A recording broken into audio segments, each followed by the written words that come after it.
Tiago Dasmariñas Jr., ang National President ng Confederation for Unity, Recognition, and Advancement of Government Employees o COURAGE. Magandang umaga po, Sir Santiago.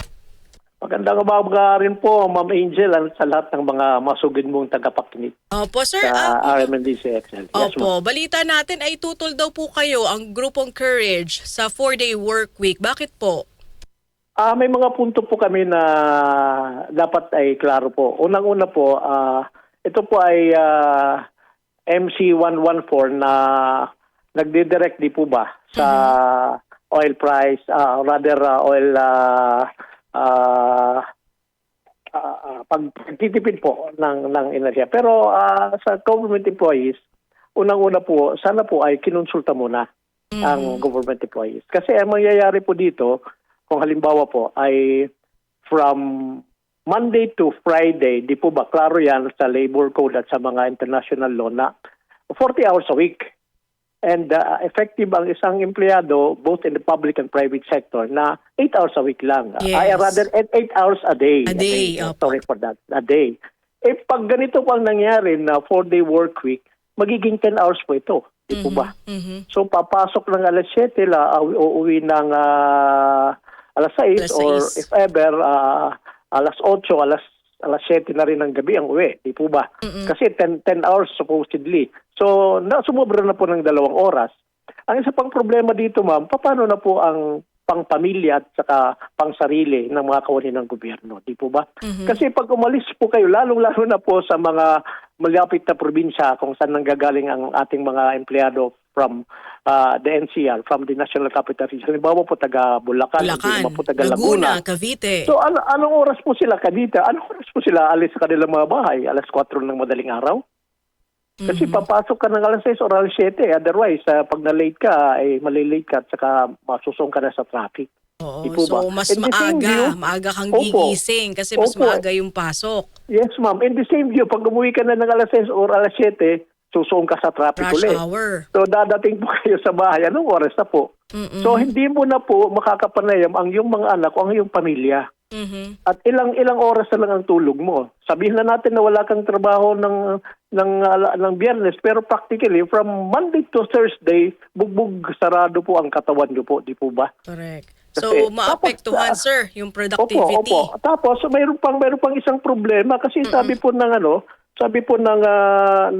MC 114 ni Pangulong BBM, non-interruption of government services, all agencies including government-owned and controlled corporations of frontline services, unimpeded at all times. Ito ay sa Section 4. So dapat ay hindi hinihinto ang serbisyo sa bayan. Di po ba? So therefore, this should be from Monday to Friday. Kung wala kang trabaho sa Friday, paano na po? Dapat po ba, di ba, Ma'am Angel, sa panahon ng krisis, dapat nandyan ang gobyerno para paglingkuran ng bayan. And if only kailangan papangapangapon na 24/7 Di po ba? So paano na po yun? Kung wala, halimbawa na lang, issue ng bigas, ang issue ng health services, etc. etc.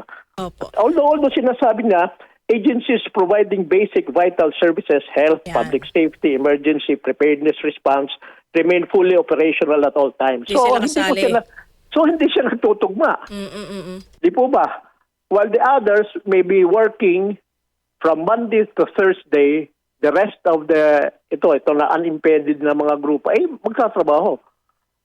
Ang isa pang problema po doon, kung sakali po, ang tao po ba, halimbawa po ako si kliyente, pupunta pa po ba ako sa opisina ng alas 5 hanggang alas 6?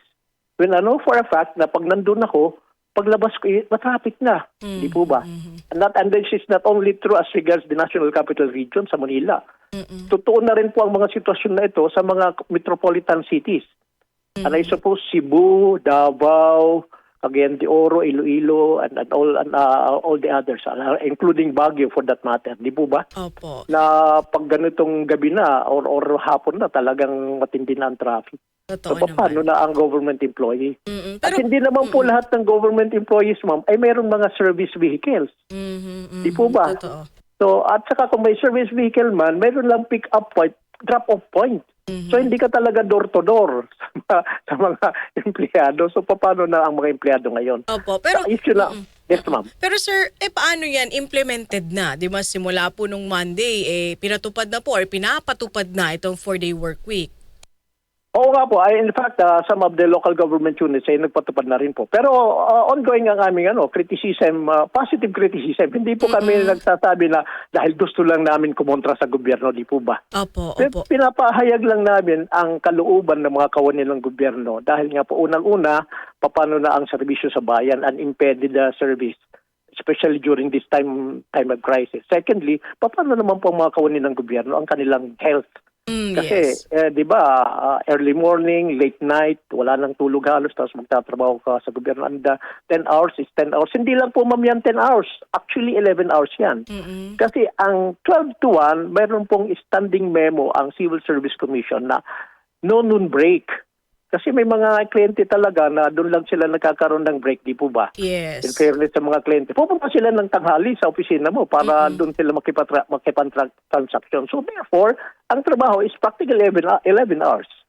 So paano na po ang mga kawani ng gobyerno? In fact, may studies na po nga 8 hours nga po. Tsaka meron pa nga po rin, di ba? Break sa snack break sa umaga 10 to 10:15 and snack break sa hapon na 3 to 3:15. Of course, lunch break supposedly sa 12 to 1. Although sabi naman ng CSA, pwede naman magsalitan daw ang mga kawani ng gobyerno. But with the new law na pinasa nila, na optimization law, na bawasan din ng mga empleyado sa gobyerno, paano na po ang usapin ng serbisyo, especially with this 114 na MC na pinalabas ng Malacanang. Opo, nakukuha ko po, Sir Santiago, ang inyong punto. Pero ito po ba ay naipahatid nyo na yung inyo pong hinaing sa ating pamahalaan? Kasi may punto rin naman po kayo. At sinabi na po namin yan sa kanila pa as early as before. Kasi ang isa sa mga opisina, if I remember right, ang DBM, even before this, nagano na po sila. Naggawa na po sila ng programa that they are at the office from Monday to Thursday, pero pag Friday sila work from home. And in fact, in one of the interviews, in interview po ang isang opisyal ng Malacanang, sabi po ng spokesperson ng Malacanang na sila po ay from Monday to Thursday, face-to-face, at ng Friday daw, work from home. So therefore, mayroon tayong magiging hindi pagpapare-pareho ng mga trabaho. Going back sa impeded ang trabaho ng ibang mga ahensya, ibang mga departamento. Opo. So yun po.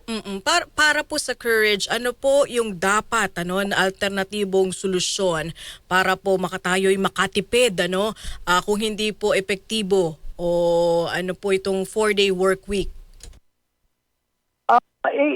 Ang tingin po namin, Monday to Friday, talaga dapat dire-diretso pa rin. Tapos isa pa, talagang ipatupad ang mga benepisyo na dapat binibigay sa mga kawani ng gobyerno. Ang sabi nga po ng isang nagtanong sa akin, kasi ang panawagan namin STK, South Trabaho at Karapatan, dapat nakabubuhay na pasahod na batay sa saliging batas is 1,200 pesos per day both for the public and private sector. So therefore, that's 36,000 per month. Sabi namin, bakit pwedeng ipatupad yan? Tapos kasiguruhan sa trabaho. Kasi ang isa pang problema dito, ma'am, if I may, paano na po ang mga jokos kung tawagin namin? Job orders and contracts of service. No work, no pay ang mga yan. Paano pa? Unless ang pag-compute nila kasi 10 hours or 11 hours per day, so mayroon silang 2 to 3 hours per day na excess. So yun ang pwedeng pangtapat doon sa Friday. Pero supposedly, overtime yan. So dapat may plus, di po ba? May 30% plus or 50% plus. Kasi over and above the 8-hour workload na po yan. Yan po. So maraming mga bagay na dapat klaruhin at dapat mag-usap-usap. At ang pakiusap namin sa Malacanang or whatever office is in charge of this particular MC 114, dapat pag-usapan ng maayos. Hindi ba karakarakang nagpapatupad para lang sa pagtitipid. And another thing, kinakailangan tawagin nila, pansinin nila ang Estados Unidos. Kagagawa nito ni President Trump Binomba niya ang Iran. In fact, hanggang ngayon yung pang nasa isip niya. Kaya kawawa ang taong bayan at ang mga ibang mga bansa na wala namang kinalaman dito. Pero practically affected. And thirdly, siguro po seryosuhin na ng gobyerno ang maghanap ng alternatibong energy source, di po ba? Yes. We have Malampaya and we have the what's that again in Surigao, di po? May deep pa ano yan na pwedeng may source tayo kung sakali ng energy para hindi na tayo maging dependent. And in fact, nung mga datang panahon, di ba, ang thermal plant inayos natin just like one in Leyte at saka just like also one in Bicol sa Tiwi, di po ba? Na mga sources natin para hindi na tayo maging dependent kasi ngayon every Tuesday, and in fact may investigasyon nga daw dahil wala pang Tuesday nag-start na ang mga gas stations na magtaas ng presyo ng langis. At not only that, ang iba nagsara kasi nauubusan daw sila ng presyo ng stocks. Tapos isa pa, kung sakali magtuloy-tuloy ito, we only have I think 2 to 3 months na ating reserba. After 3 months, paano na po tayo kung wala tayong an alternative source? So going back, ang panawagan ng carriage at ang mga kawani ng gobyerno, unang-una, pag ang usapin ay tungkol sa mga kawani ng gobyerno, dapat may proper consultation. Yan lang po ang pinakauna. Pangalawa, kinakailangan na alalayan din, pag-usapan din, hindi lamang po ang sa mga kawani ng gobyerno, pati rin ang paglilingkod bayan kasi service to the people nga po. So dapat, sabi ko nga po kanina, if I may, na dapat nga 24/7 kasi in times of crisis, the more reason na dapat nandyan hands-on ang gobyerno. At dapat nandyan siya at hindi siya mawawala every Friday. Opo, pero dapat yes ma'am. Sabi kasi ng ating pamahalaan, kumbaga parang pansamantala lamang ito, Sir Santiago, ano? Habang may nangyari pong gyera diyan po sa Middle East, in times of crisis, ika nga, ito muna yung nakikita po nilang solusyon. Actually, yung mas sa MC mismo, sinabi na nila na ang mga opisina mayroon ng karapatan sa flexi time. So this is practically a reiteration only kasi meron naman talagang mga opisina na staff functions but not the line functions. Sa staff function kasi kung sakali admin services, general services, na para lang sa mga empleyado. Pero ang line services, ang pinaka-importante na dapat nandyan siya, dapat nandyan talaga siya sa opisina, di po ba? Yes. Halimbawa, usapin ng pagkain, usapin ng medisina, usapin ng mga serbisyo sa bayan, na dapat talaga at all times nandyan ang kawani ng gobyerno o nandyan mismo ang departamento o ang opisina. Pero kung wala sila during Fridays, paano na yun? Kung sakali po. Opo. Sir, ngayon po, ipinapatupad na itong 4-day work week. Kamusta po so far? Ika-4 na araw na po ito. May mga napaabot na sa amin tulad ng nangyari po sa Malacanang na nag-issue ng 114 without the proper consultation. Ganon din po ang ibang mga ahensya. Nung Sunday, nung pinalabas ito ng March 6, di po ba? So, the following day or 2 days thereafter ay nagpalabas uli kaagad, nagpalabas kaagad itong mga departamento, ang kanilang secretaries, ng mga guidelines for the implementation of the same, pero wala rin pong proper consultation. Going back to the consultation, basic po yun na due process dictates na proper information, proper hearing bago ipalabas sa mga bagay-bagay ipatupad. Hindi po ba ang Kongreso mismo, if I may give an example, bago nagpapatupad ng batas ang lower house, the House of Representatives, and for that matter the Senate, di ba may konsultasyon muna? Be it emergency or whatever, mayroon mga proper consultations na ginagawa. And that, especially so ngayon na pwede mo bang magamit ang konsultasyon not only face-to-face, meron na tayong mga tulad po nangyayari ngayon, mga phone pods, Zoom conferences, etc. etc. Okay. So, importante po yun. And lastly, siyempre, tanungin mo rin po ang taong bayan kasi nag-i-expect sila during crisis na nandyan tayo, on the ground tayo, tapos bigla kang wala. Wala sa Biyernes. Wala sa Biyernes.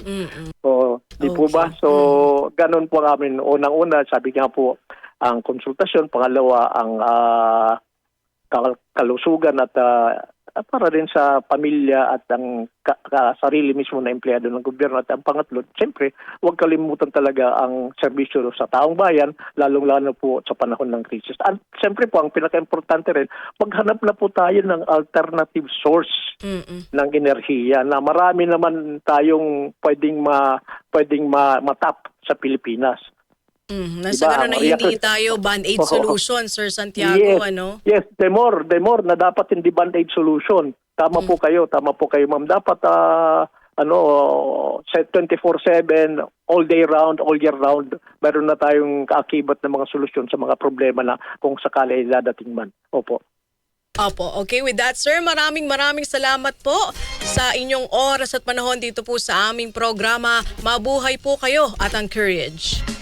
Ma'am, amin po ang pasasalamat sa iyo, Ma'am Angel, at sa DCXL sa inyong pagbigay sa amin ng panahon na ito. Maraming salamat po. Mabuhay po kayo. Happy weekend. Ang say ng taong bayan. Ang say ng taong bayan. Alams na dito sa DCXL News 558 kHz RMN Manila. Ay, weekend na sa kanila kasi nga 4-day work week, di ba?